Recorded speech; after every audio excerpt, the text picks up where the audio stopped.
Hello and welcome to another episode of the CIRS Group podcast. I'm Jacie, And I'm Barbara. and today we are talking about how CIRS or the experience of having CIRS, our chronic illness health journeys have changed us, the forced lessons or the lessons we had to learn along the way. Yes, it's been transformative to say the least. But before we get into all of that, we are not medical professionals, so do not take anything we say as medical advice. Although I don't think there will be a lot of medical oriented stuff in this episode. But just remember, we are patients. We've read the textbook. We know a lot about CIRS, but we are not medical professionals. All right. Well, all that said, for me, one of the first things that I noticed about, kind of reflecting back on the last about 2 years, has it been? Geez. Like, I mean, almost a full 2 years of kind of knowing about CIRS since my diagnosis and all of that. It was really forced me to focus on my health. And that's been a good thing overall. Obviously I started out being carnivore, so I already had that baseline of being focused on feeling better, but my I took my fitness more seriously. I It really helped me connect more with relationships. I know for some people CIRS made relationships more difficult, and that definitely happened too. I think that some friends dropped off that I became very obvious they were not the supportive type that I needed, or they were just kind of toxic or whatever. Those people I just didn't have the energy for. I didn't have the time. I had no room. CIRS made me prioritize. It really gets rid of the riffraff, makes you cull the herd, so to speak. So my relationships overall improved because just the best ones are the ones that I kept in my life. And it just also brought my attention to a solid work-life balance too. Just making sure that I'm not killing myself at my job because I just really couldn't. I didn't have the energy to do that anymore. And that even though I'm feeling better and my energy is back since I've, been in treatment, I still have reserved that energy, that extra energy now for myself and my relationships and the good things in life, the meaningful things rather than killing myself at work. Yeah, absolutely. I had a very similar experience where CIRS just reprioritized everything for me. It definitely made me focus more on my health, but it also reprioritized in my own mind what is most important to me, like what I truly want out of life and who I want to be. I saw this meme the other day and it said, if you spill a cup of coffee, what comes out of it? And I thought it was going to be like a riddle. But the answer was coffee. And the point is that when you have life upsets, what comes out of you is whatever's in your cup. And so I just had this realization that I needed to work on myself, my mindset, my emotional state, so that when I have obstacles in life, which you always will, and CIRS was a big one for me, like when my coffee cup spills, I want it to spill rainbows and sparkles. Like I just want to be that person filled with light and joy. And I think CIRS made me look at what was in my cup because I just had some really viscerally negative things spill out of me when I came across this obstacle. So it really reprioritized things for me in my physical life, but very much so in my mental and emotional life too. Yeah, that's great. I love Sometimes you have to go through really crappy stuff in order to find the really important things. And it's painful. It's always painful, but you're so much better for it on the other side. Um, Kind of speaking of that in a more like in like the work realm, um, I quit my jobs that I hated. I was an executive assistant basically or project manager for most of my adult life. And I was good at it, but I absolutely hated it and it killed me. Like it was just stressing me out constantly. It was some jobs I worked from 10 a.m. to 10 p.m. Like just those kinds of jobs. It pushed me. So having CIRS, realizing I needed to refocus on my health, pushed me to rethink what work meant. And yes, I need an income. Yes, I have bills to pay, but I can accomplish that through freelancing, which then turned into my own business. And with my own business, yes, there's a lot of work involved and a lot of energy needed, but I can make my own schedule. I am not answering to anybody. I pick when I meet with clients and I pick when I do group calls. And that has been amazing because now I have time, just as an example of that. When I used to go do therapy, when I had a 9 to 5 job, I would do my hour with the therapist, be crying, red nose, white, I wipe my eyes and I'd have to walk back into work and, be productive. Like how awful, like I'm sad that most people have to do that. But for me, I now pick the day that I do therapy, I usually clear a lot of my day off, or I plan that day as like my day off. And maybe I'll work on the weekend instead. So I've been able to kind of puzzle piece my life together so that I'm supporting myself emotionally as well as physically when I need to, but then also getting work done on other days or different times. That's beautiful. I think that when you have it's kind of like the reprioritization thing where it's just like, you know what, my priority is my health, and this is what I need to do to support my health. So I think it's really awesome that you were able to do that. And I know in the near future, we're going to have some resources in the CIRS group to help people who are looking to kind of venture out into starting their own businesses as well. The next thing I would say CIRS really changed for me was it made me a much more empathetic person. If anyone is into the MBTI types, I am an INTJ, and so I'm very inward focused. It's very hard for me to relate to other people's experiences unless I have some sort of context to relate to from my own experience. And so having CIRS and having all of the side benefits of CIRS, like not just the physical disability that I had for a period of time where I lost mobility. I was walking with a cane. I lost eyesight in my right eye. Like those physical things made me more empathetic towards people who have and experience disabilities. But it has also made me more empathetic towards the mental and emotional challenges that people with chronic illness experience. And also, a huge part of this for me too has been just kind of relationships and seeing how some have really risen to the top and some have kind of fallen to the wayside because of my chronic illness. So I think it's made me a lot more empathetic towards other people's experiences, whether it be a physical experience, a mental experience, emotional experience, or like dealing with relationships while having a chronic illness.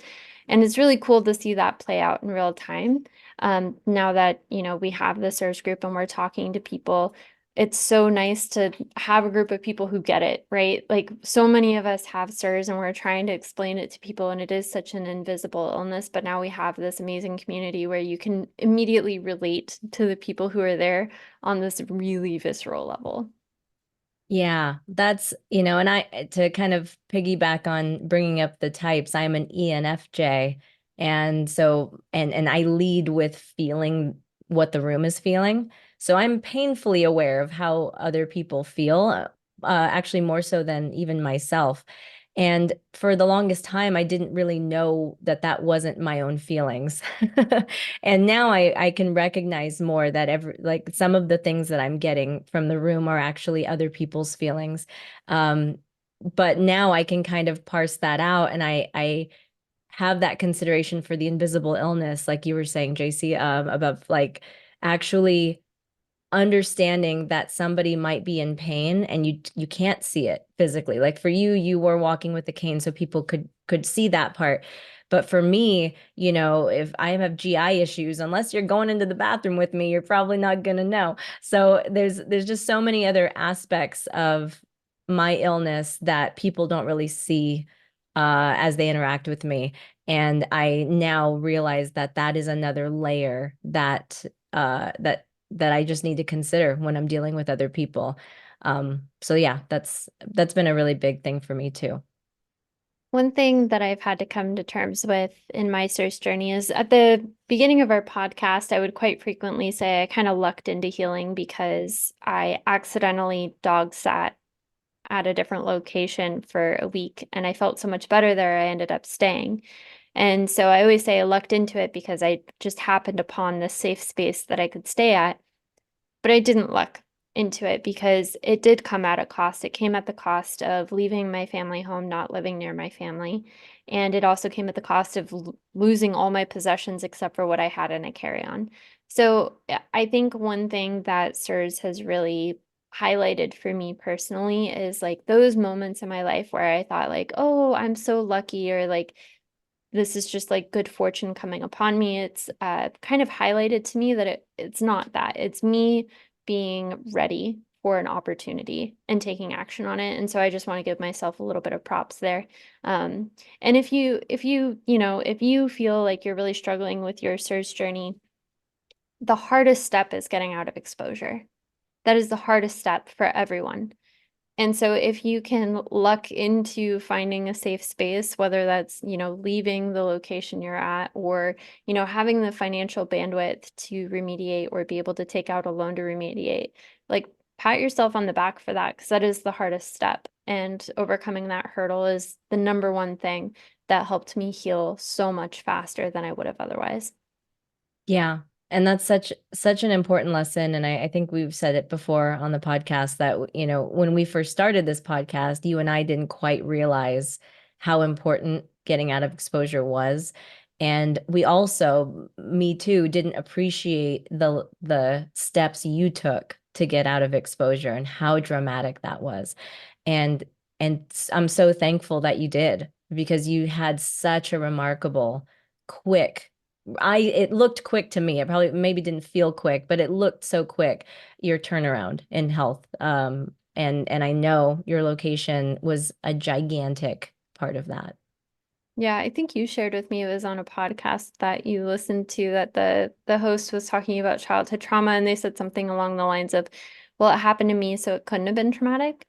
So I feel Mm. like because it happened to me, like I moved locations, left my family with only the possessions I had on in a carry-on because it was me, like it's just me, so it couldn't have been a hard thing to do. But I do want to give more gravity to that because I think so many people are going through this really difficult step of removing themselves from exposure, whether that be letting go of possessions or leaving a home that they love, or, having to remediate a home that they love. And it is a hard thing. I want to validate that. And anything you do to, make that situation possible for you, like, good job. That's amazing. That is the hardest part. Yeah. Yeah. And thank you for bringing that up, because it is important for anybody listening that just because you were able to do something doesn't then mean that the thing you did was not difficult. Like that's just Hmm. such an easy trap to fall in. So definitely take that moment to reflect all the difficult things that you've accomplished in your life and appreciate that, and know that this is, your battle with SIRS is yet another, and you're going to be able to do it. And it will be hard, but it will be a hard thing that you've done. And it'll be awesome once you get to the other side. Absolutely. And the final thing that I want to say, which is just kind of a funny thing, really, about SIRS, is that I see it everywhere. It's really hard to not just see the when you hear about someone's symptoms and they just mention, oh yeah, I have to take these adrenal gummies before I even sit up in the morning, and I just wait for them to get absorbed. Oh, it's just a chronic fatigue thing, and then they move on, and you're like, nah, you sirs. It's just it really is everywhere, and it does affect a quarter of the population, at least genetically. But Mm. beyond that, mold isn't good for anybody. And a lot of these biotoxins, though some people can clear them on their own without support just by leaving a bad environment, that's a big group of people that can't. And so I get that and I see it, and that is definitely new for me. Oh, absolutely. Yeah. Anytime I see someone who's just like they're chronically ill and suffering in some way with this kind of like unknown reason why, I just my go-to is SIRS, and I don't think it's necessarily wrong. It's a good avenue for them to explore because it could resolve a lot of different issues for them. Uh, I met someone new this week, and they shared that they have reactions to strong smelling perfumes, and I was like, Oh yeah, I used to have mast cell histamine reactions due to this thing I had, caused by mold and COVID. And they were like, "Oh yeah, I haven't been the same since I had COVID." And I was like, "Yeah, I didn't start seeing resolution until I did treatment." And they were like, "I want to hear more about that." So it's kind of a blessing and a curse. You see it everywhere, but you also get to share it everywhere. But don't be like, it's so hard to share about chronic illness solutions because I remember when I had I had my autoimmune thing and it was triggered by CIRS. And I was suffering for a long time and suffering publicly because I was putting it all online like I do.